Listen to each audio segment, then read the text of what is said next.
2024 ലോക്സഭാ തെരഞ്ഞെടുപ്പ് മോദിക്കും അതുപോലെ സംഘപരിവാറിനുമൊക്കെ വലിയൊരു തിരിച്ചടിയായിരുന്നു എന്നുള്ളത് നിങ്ങൾക്കെല്ലാവർക്കും അറിയാം.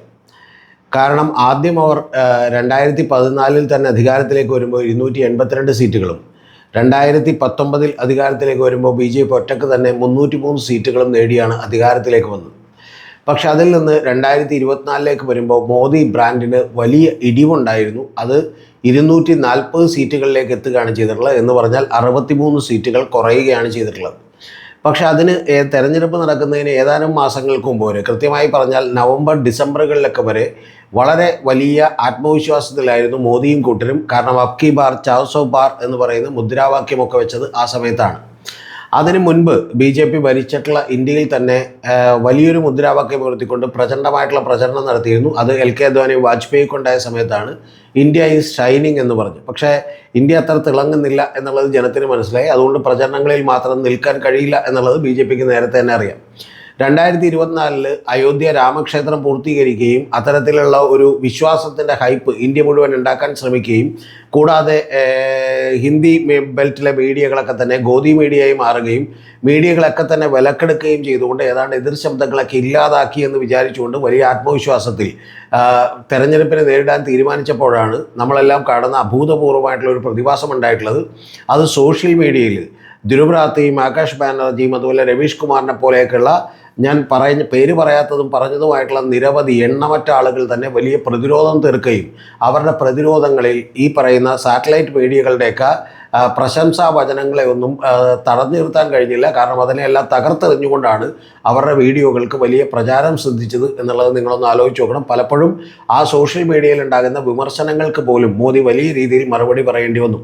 അവിടെ ഏറ്റവും ആദ്യമായി തകർന്നു വീണത് അദ്ദേഹത്തിൻ്റെ അഴിമതി രഹിത പ്രതിച്ഛായയായിരുന്നു.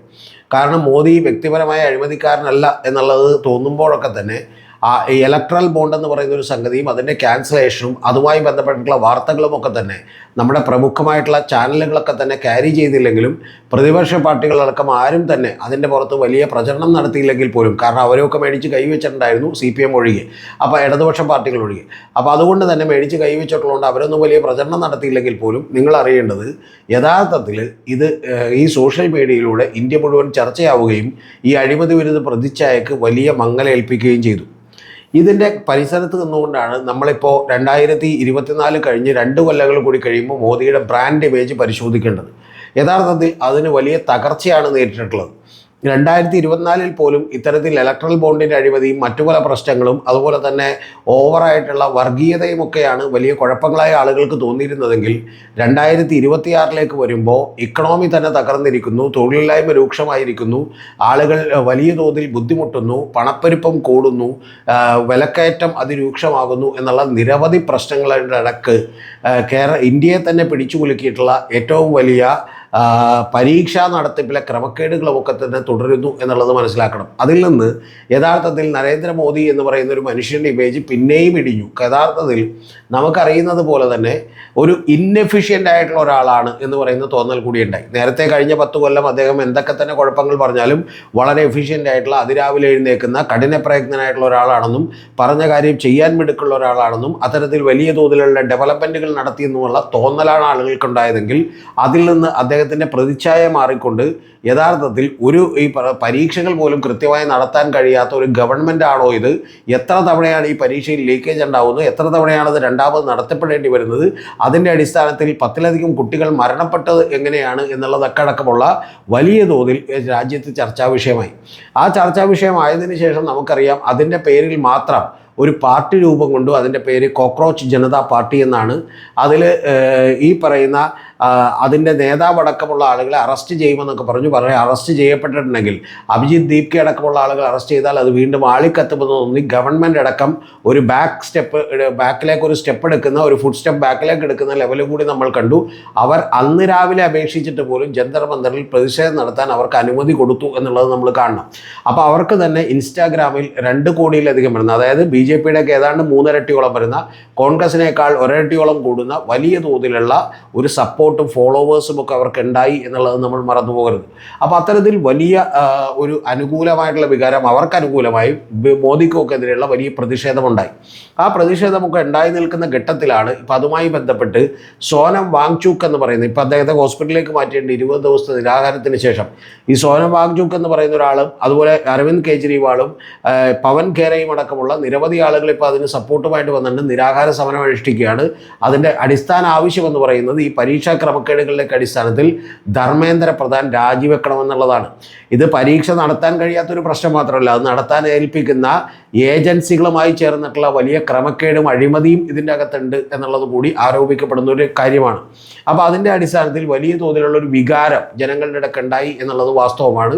അതിൻ്റെ പേരിലും നരേന്ദ്രമോദിയുടെ ഇമേജ് ഇടിഞ്ഞുകൊണ്ടിരിക്കുകയാണ് ഓരോ ദിവസം കഴിയുന്തോറും. ഇതിൽ അവരിൽ ചില ആളുകൾ പാർട്ടിയുടെ ചില സ്മിയർ ക്യാമ്പയിനൊക്കെ നടക്കുന്നത് ഇദ്ദേഹം രാജ്യദ്രോഹിയാണ്, രാഷ്ട്രവിരുദ്ധനാണ് എന്നൊക്കെ പറഞ്ഞുകൊണ്ടാണ്. യഥാർത്ഥത്തിൽ അദ്ദേഹം ഏതാനും മാസങ്ങൾക്ക് മുമ്പ് വരെ നരേന്ദ്രമോദിയുടെ ഒരു ഭക്തനായിരുന്നു. അദ്ദേഹം പാകിസ്ഥാനിലുള്ള പരിപാടിയിൽ പോലും നരേന്ദ്രമോദിയെ വാനോളം പുകഴ്ത്തി സംസാരിക്കുകയും മഹാരാഷ്ട്രയിലെ ചില ഹയർ എഡ്യൂക്കേഷൻ്റെയും അതുപോലെ എഡ്യൂക്കേഷൻ റിഫോംസിൻ്റെയൊക്കെ ബോർഡുകളിൽ പോലും BJP അദ്ദേഹത്തെ വലിയ ആദരണീയനായിട്ടുള്ള മെമ്പറാക്കി വെക്കുകയും ഒക്കെ ചെയ്തിരുന്നു. കൂടാതെ അദ്ദേഹം അഖിലേന്ത്യാ തലത്തിൽ ഇൻ്റർനാഷണൽ ലെവലിലൊക്കെ തന്നെ 15ലധികം അവാർഡുകൾ മേടിച്ച 2018 രമൺ മഗ്സാസ് അവാർഡ് അടക്കം നേടിയിട്ടുള്ള ആളുകളാണ്. ഈ രമൺ മഗ്സാസ് അവാർഡിന് ഒരു പ്രത്യേകത കൂടിയുണ്ട്. നോബൽ പ്രൈസൊക്കെ പോലും പലപ്പോഴും അർഹതയില്ലാത്തവർക്ക് കിട്ടിയിട്ടുണ്ട്. പക്ഷേ രമൺ മഗ്സാസ് അവാർഡ് എല്ലായ്പ്പോഴും തന്നെ അർഹതയുള്ളവർക്കാണ് കിട്ടിയിട്ടുള്ളത്. കൂടാതെ അദ്ദേഹം വലിയ ഇന്നോവേഷൻസ് നടത്തിയിട്ടുള്ളതാണ്. 5%, 10%-ത്തിൽ താഴെ ഉണ്ടായിരുന്ന ലിറ്ററസി അവിടെ ഏതാണ്ട് 75%-ലേക്ക് എത്തിച്ചത് അദ്ദേഹമാണ്. സ്കൂളുകൾ തുടങ്ങിയത് അദ്ദേഹമാണ് ലേ ലഡാക്ക് താഴ്വരകളിലൊക്കെ തന്നെ. കൂടാതെ ഐസ് ട്യൂബ എന്നൊക്കെ പറയുന്ന മറ്റേ വെള്ളം സംരക്ഷിക്കുന്നതിനുള്ള ചില ഇന്നോവേറ്റീവായിട്ടുള്ള സ്റ്റെപ്പുകൾ എടുത്ത ഒരാളാണ്. അങ്ങനെ നിരവധി പ്രവർത്തനങ്ങൾ നടത്തിയ ഒരാളാണ്. അതിൻ്റെ പേരിൽ ഇൻ്റർനാഷണൽ തലത്തിൽ തന്നെ വലിയ അവാർഡുകൾക്ക് അർഹനായിട്ടുള്ള ഒരാളാണ് അദ്ദേഹം.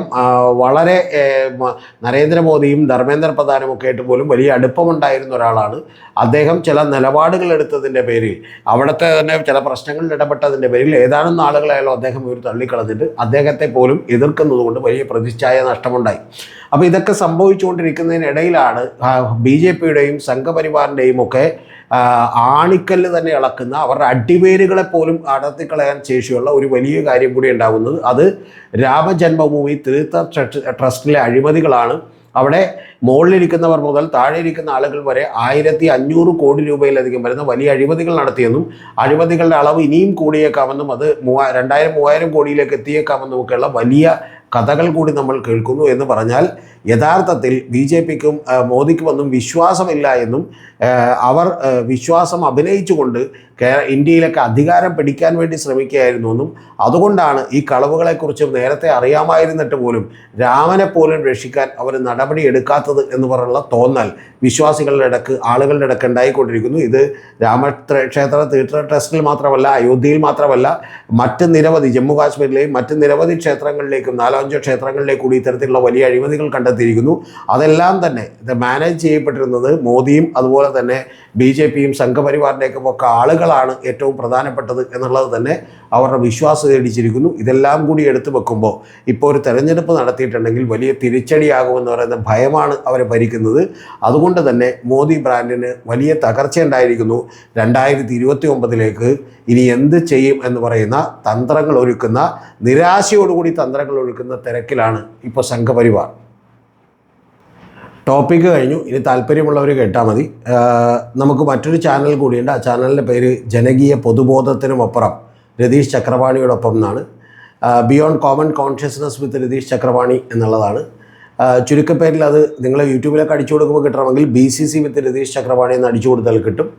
ആ ചാനലിൽ നമ്മൾ 2 പോഡ്കാസ്റ്റുകൾ ഇതുവരെ ഇറക്കിയിട്ടുണ്ട്. ആ 2 പോഡ്കാസ്റ്റുകളിൽ ഒന്നാമത്തേത് 1 മണിക്കൂർ 44 മിനിറ്റുള്ള പോഡ്കാസ്റ്റാണ്. ആ പോഡ്കാസ്റ്റ് ഇപ്പോൾ ഏതാണ്ട് 25,000 പേര് കണ്ടിരിക്കുന്നു. അതിൽ 12,500-ലധികം വരുന്ന വാച്ച് അവേഴ്സ് ഉണ്ട്. അടുത്ത പോഡ്കാസ്റ്റ് 50 മിനിറ്റിൻ്റെ പോഡ്കാസ്റ്റാണ്. ആ പോഡ്കാസ്റ്റ് ഇപ്പോൾ 1,60,000 പേര് കണ്ടിരിക്കുന്നു. അതിൽ 25,000-ലധികം വരുന്ന വാച്ച് അവേഴ്സ് ഉണ്ട്. വലിയ സന്തോഷം നിങ്ങളുടെ വലിയ പ്രതികരണത്തിൽ, വലിയ സ്വീകരണത്തിലൊക്കെ തന്നെ. അത് കാണാത്ത ആരെങ്കിലും ഉണ്ടെങ്കിൽ കാണണം. കാരണം കേരളത്തിൽ മറ്റാരും നിങ്ങളോട് പറയാത്ത ഞെട്ടിക്കുന്ന ഒരു കാര്യമാണ് ഞാൻ അതിലൂടെ പറഞ്ഞിട്ടുള്ളത്.